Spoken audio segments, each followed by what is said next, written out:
The afternoon sun filtered softly through the lace curtains of Martha's modest living room, casting delicate patterns on the worn hardwood floor. She sat in her favorite armchair, a knitted shawl draped over her shoulders, the gentle hum of the television humming quietly in the background. It was supposed to be a quiet day, one of many like this, filled with the familiar rhythms of an elderly life well lived. But today something was different. There was a heaviness in the air, an unspoken tension that Martha couldn't quite place until she glanced at the statement clutched hesitantly in her trembling hands. She had been reviewing her bank statements as she did every month, ensuring her bills were paid and her modest savings were intact. But this time something was glaringly wrong. There were numerous withdrawals, large sums that she didn't recall authorizing. Her heart pounded as she traced the transactions, each one chipping away at the financial security she had painstakingly built over decades. The numbers weren't just figures on paper. They were memories of long nights balancing ledgers, years of sacrifices, the quiet pride of knowing she had something saved for the future. But now those savings were vanishing, and the last person Martha expected to be behind this betrayal was her grandson, Thomas. He was the boy she had watched grow up from a toddler into a young man, the one she had trusted implicitly. She had often pictured him as a steady provider, someone who might one day help care for her in her old age. The thought that he could be responsible for this theft shook her to her core. A knock at the door startled her, and with a deep breath Martha rose, clutching the bank statement to her chest. It was Thomas, visiting as he often did on weekends, a smile on his face and a casual demeanor. But Martha's voice was tight as she greeted him. "Thomas, I need to talk to you. Now." He stepped inside, the usual warmth between them replaced by an awkward tension. Martha held out the statement, her hands trembling not just from age but from the storm of emotions raging within her. "Explain these withdrawals," she demanded quietly, her eyes searching his face for any sign of remorse. Thomas shifted uncomfortably. "Grandma, it's not what you think. I needed some money. Things have been tough," he said, avoiding her gaze. "Tough? You took every last penny from my account without asking? This is my life savings, Thomas. I trusted you." Martha's voice cracked, a mix of hurt and disbelief. "How could you do this to me?" He swallowed hard, the weight of her words settling heavily between them. "I'm sorry, Grandma. I didn't mean to hurt you. I just didn't know where else to turn." Martha's mind reeled. The grandson she had adored was now the source of her deepest betrayal. The quiet neighborhood where she had lived for over 40 years suddenly felt isolating, as if the walls themselves were closing in with the knowledge of this deception. Friends who had been like family offered sympathetic nods but little else. Their good intentions felt distant, incapable of mending the breach. As the days passed, Martha found herself wrestling with a whirlwind of emotions. Grief, anger, confusion. She had always been the rock of her family, the one who held everyone together. But now she felt fractured, vulnerable in ways she hadn't imagined. Yet beneath the sorrow, a flicker of resolve began to kindle. She refused to let this betrayal define her final years. If anything, it would be a catalyst for change. Determined to take back control, Martha reached out to a local community center, enrolling in a workshop on financial literacy for seniors. She met others who had faced similar challenges, stories of loss and resilience weaving together a tapestry of shared strength. The counselors there walked her through steps to protect her remaining assets and guided her toward resources she hadn't known existed. Each meeting chipped away at her despair, replacing it with cautious hope.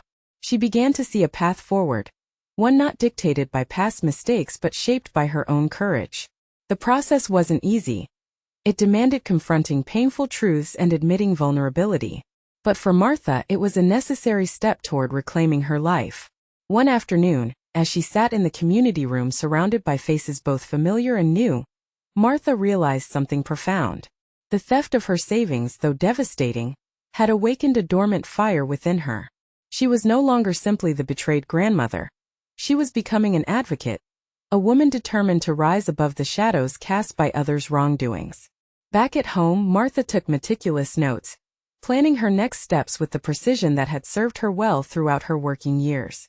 She contacted her bank to report the unauthorized withdrawals and began the slow, frustrating process of legal consultation. The path ahead was uncertain, marked by bureaucracy and emotional minefields, but Martha faced it with a steady heart. That evening, as twilight softened the edges of the day, Martha sat by her window, the city lights flickering in the distance. Her thoughts drifted to the future she had once imagined, peaceful, secure, surrounded by family. Despite the pain, she refused to surrender that vision. It had been shattered, yes, but not beyond repair. The betrayal by Thomas was a wound, deep and raw, but it had also revealed Martha's own strength. She realized that the true measure of wealth was not in numbers on a bank statement, but in the resilience to rebuild, the courage to seek help, and the unwavering belief that, even in the twilight years, life could offer new beginnings. And so, with a heart both heavy and hopeful, Martha prepared to face the days ahead. The journey would be long and at times lonely, but she would not walk it broken. Instead, she would rise, forging a new path from the ashes of loss, determined to reclaim her dignity and her future. Confronting Thomas had been the hardest thing Martha had ever done, yet it was only the beginning of a much longer battle she hadn't anticipated. After that tense afternoon, the days that followed were filled with silence and uneasy glances. Thomas avoided her calls and visits, retreating into excuses and half-truths whenever she pressed him for answers. His denial was a cold wall that Martha knocked against again and again, each refusal to take responsibility deepening her sense of isolation. Neighbors who had once greeted Martha warmly now offered only cautious sympathy. "I'm so sorry, Martha," they'd say, their voices low and eyes averted, as if the story was too painful to dwell on but impossible to ignore. Some shifted uncomfortably, unsure of how to help or fearing the repercussions of involvement. The community she had woven herself into felt suddenly distant, their support faint and fragile. One afternoon, Martha sat at her kitchen table, the weight of loneliness pressing down on her. The faded wallpaper seemed to close in, and the quiet hum of the refrigerator was the only sound filling the room. She had always been the one others turned to in times of trouble, yet now she found herself grasping for a lifeline. The betrayal was not only financial but deeply personal, a rupture in the foundation of trust that had sustained her family for generations. But Martha was not one to surrender easily. Beneath the sting of loss, a quiet determination began to grow. She refused to be a victim defined by her circumstances. If her own flesh and blood could not support her, she would seek strength elsewhere. She reached out to a local seniors community center, a place she had passed by countless times but never entered. The moment she stepped inside, she was met with warm smiles and open arms, strangers who understood the battles she faced. At her first meeting, Martha listened as others shared stories of financial abuse, loneliness, and resilience. The room was filled with voices that carried echoes of pain but also hope. A financial counselor named Denise took her under her wing, patiently explaining the steps Martha could take to protect what remained of her assets. They reviewed bank statements together, flagged suspicious activity, and discussed legal options. For the first time since the betrayal, Martha felt a flicker of control returning. Denise's office became a sanctuary where Martha could lay bare her fears without judgment. "You're not alone in this," Denise assured her, handing over brochures and contact information for elder advocacy groups. "There are people who want to help, and you have a right to protect yourself." Armed with new knowledge, Martha began to rebuild the fortress around her life. She contacted her bank's fraud department, reporting the unauthorized transactions, and requested new account protections. It was a slow and often frustrating process, tangled in bureaucratic red tape, and the skepticism of officials who sometimes questioned her capacity to manage her affairs. But Martha's resolve was unshakable. She was determined to reclaim her dignity and security. Evenings were spent in quiet reflection, sometimes with tears, sometimes with steely resolve.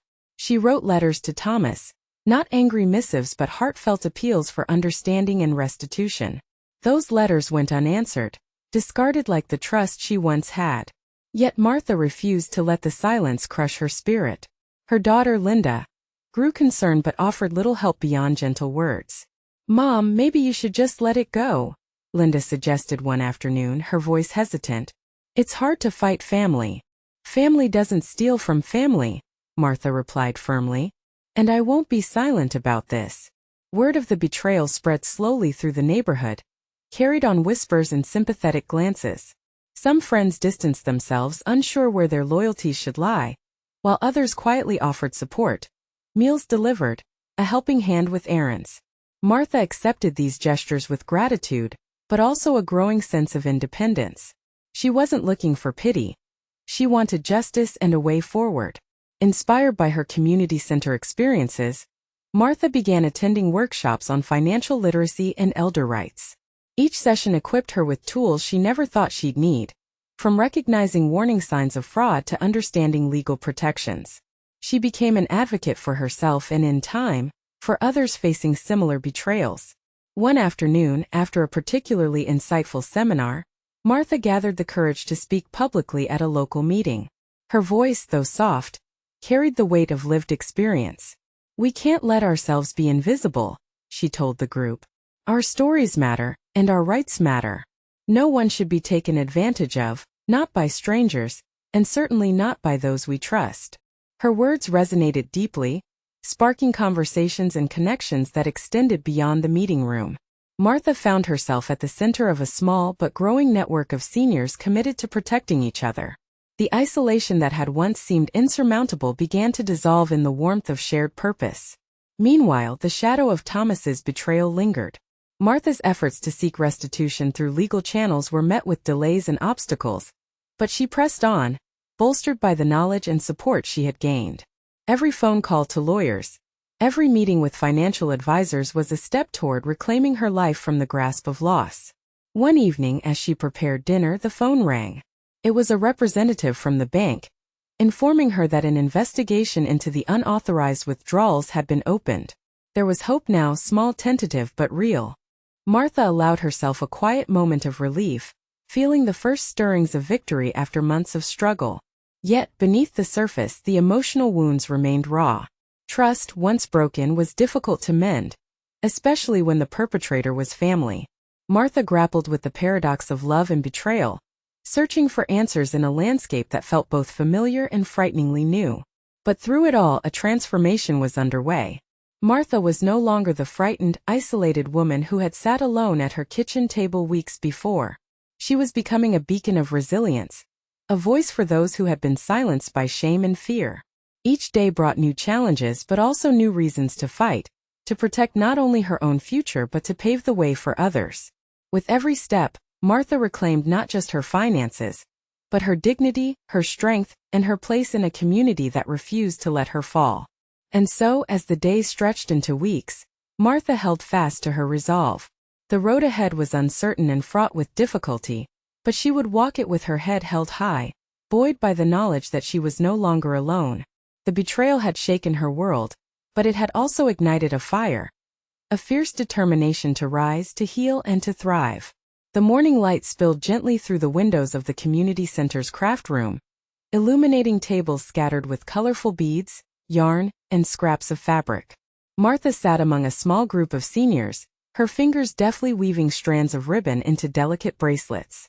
It was a scene that felt worlds away from the turmoil of the past months, a quiet sanctuary where creativity blossomed alongside newfound confidence. Enrolling in the entrepreneurship program had been a decision born not only of necessity but of hope. Martha knew the road ahead would be challenging, but the idea of transforming her pain into purpose gave her a renewed sense of direction. The program was designed for seniors eager to start small businesses, offering workshops in marketing, budgeting, and product development. For Martha, it was more than just a class, it was a lifeline.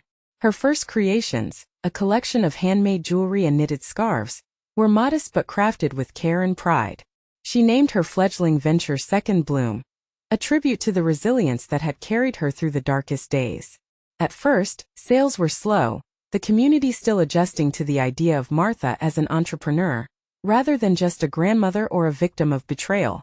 But she persisted, attending local fairs and partnering with small shops willing to display her work. The transformation was not just financial, it was deeply personal. Each bracelet she sold, each scarf that found a new home, was a small victory over the despair that had once threatened to consume her. The act of creation became a balm for her wounded spirit, a tangible reminder that she could still build and nurture, even when life had torn things apart.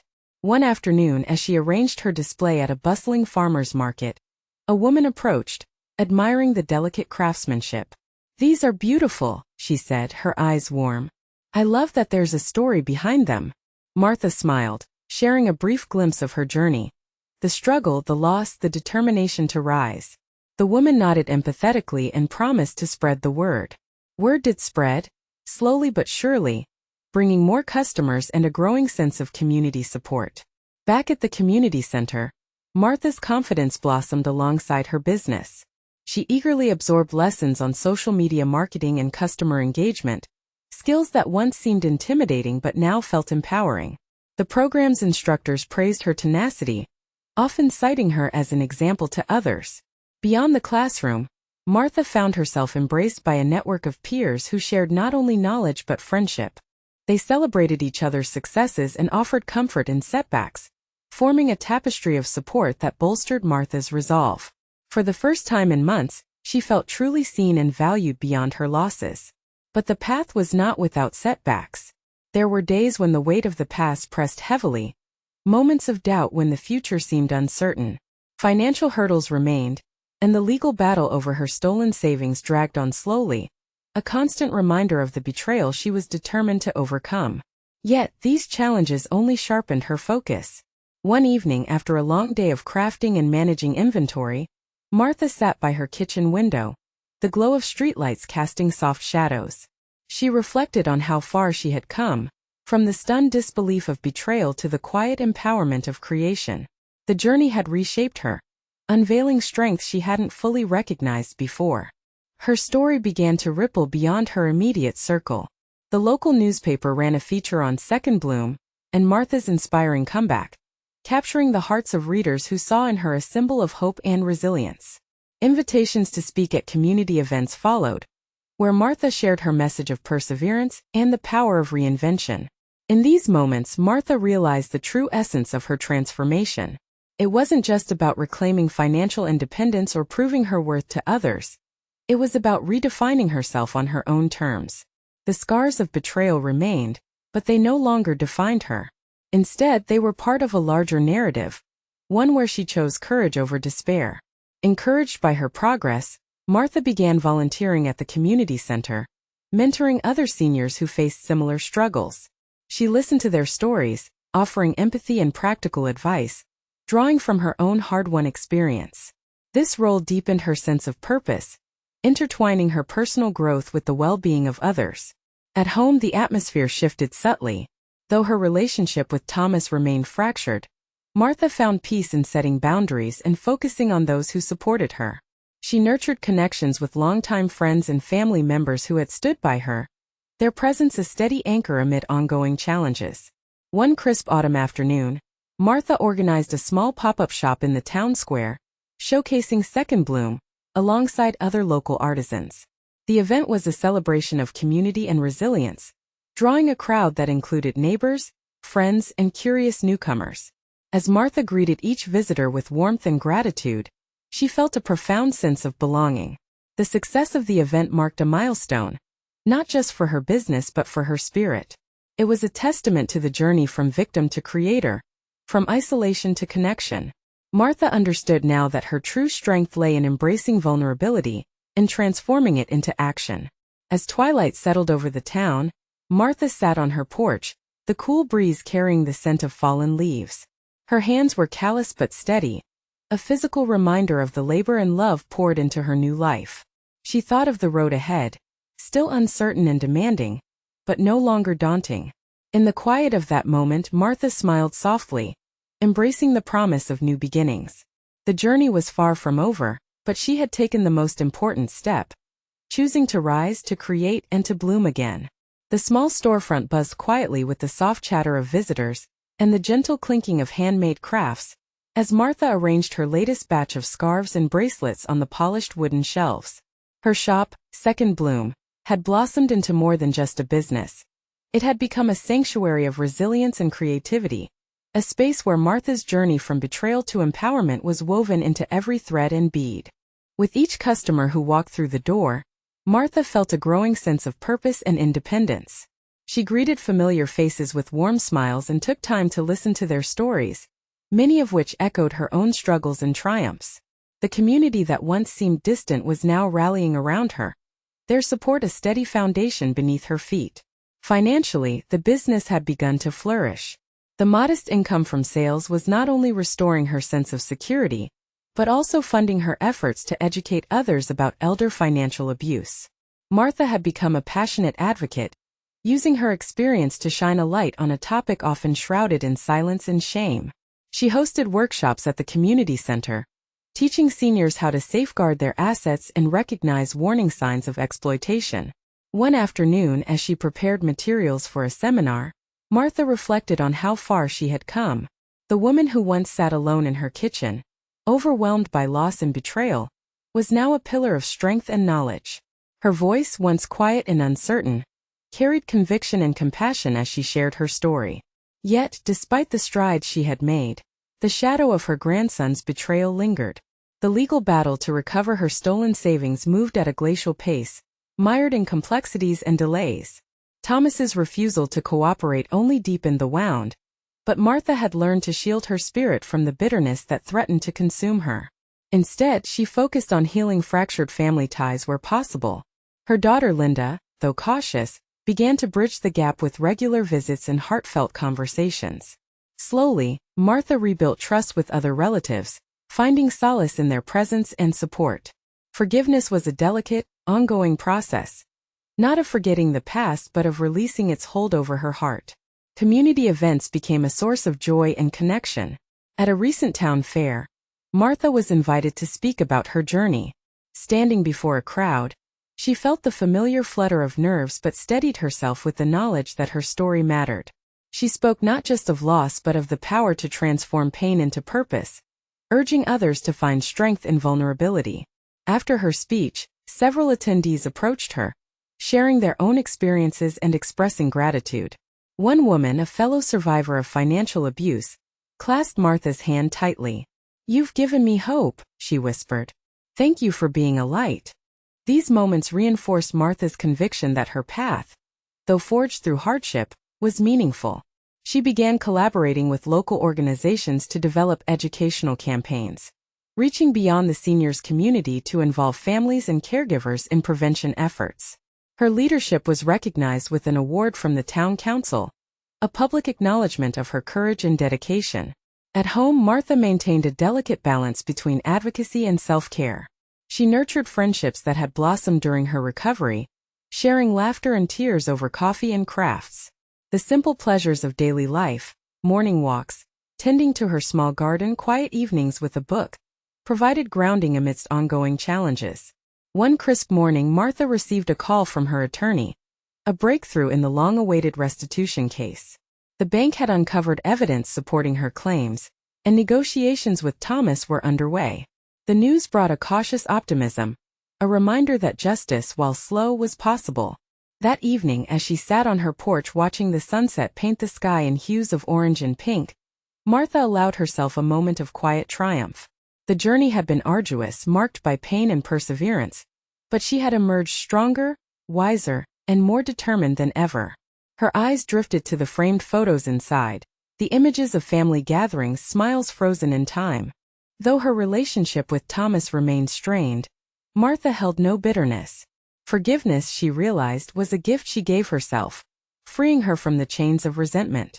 With a deep breath, she whispered a promise to herself, to continue forging a future defined not by loss but by love, resilience, and the unyielding spirit that had carried her through.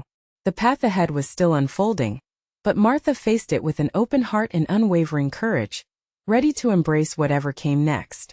The soft glow of dawn crept through the window, casting a gentle light over Martha's cozy living room. She sat quietly in her favorite armchair, a steaming cup of tea warming her hands, and allowed herself a moment of reflection.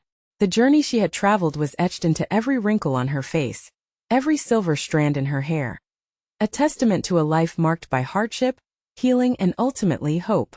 It had begun with a devastating betrayal, the kind that fractures the very foundation of trust and leaves a soul searching for solid ground.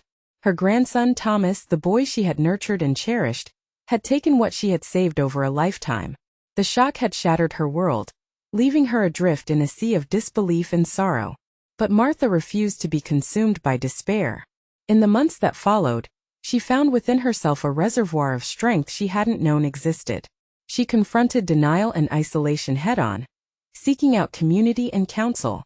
Through the support of newfound friends and dedicated financial counselors, Martha began to reclaim control over her life. The pain of betrayal became the catalyst for transformation. Enrolling in entrepreneurship classes ignited a spark that grew into a flame. Second Bloom was more than a business. It was a symbol of resilience, a creative outlet that stitched together the fragments of her spirit. Each handcrafted piece told a story, not just of artistry but of survival and renewal. As her venture flourished, so did her confidence, inspiring others facing similar challenges. Her advocacy work brought her into the hearts of many, turning private pain into public purpose. Martha became a voice for seniors vulnerable to financial abuse, a beacon of awareness and education. Through workshops, community events, and personal mentorship, she extended a hand to those still trapped in silence and fear. The gratitude she received was humbling, reinforcing the profound impact of her journey. Yet, Martha's true wealth was not measured in dollars or accolades. It resided in the connections she nurtured, the friendships that blossomed in shared adversity, the family ties mended with patience and grace, and the inner peace she cultivated through forgiveness. The legal battles and financial restitution were chapters in her story, but they no longer defined her. As she sipped her tea, Martha thought of the countless mornings she had spent alone, overwhelmed by loss, and contrasted them with the vibrant days she now embraced. The laughter shared at community gatherings, the satisfied smiles of customers, the quiet moments of creativity. All these were threads woven into the tapestry of her new life. She understood now that resilience is not the absence of pain, but the courage to move forward despite it. Her legacy, she hoped, would be one of courage and wisdom, a reminder that it's never too late to start anew, that even in the twilight years, life holds the promise of growth and renewal. Martha's gaze drifted to a framed photo on the mantel, a picture of her surrounded by friends at a recent workshop, their faces radiant with hope. She smiled softly, a profound sense of gratitude filling her heart. The road had been long and winding, but she had arrived at a place of strength and serenity. The sun climbed higher, illuminating the room with warmth and possibility. Martha rose, feeling the steady beat of life within her, ready to embrace each new day with open arms. Her story was far from over, but she carried it with grace, a testament to the enduring power of love, family, and the human spirit.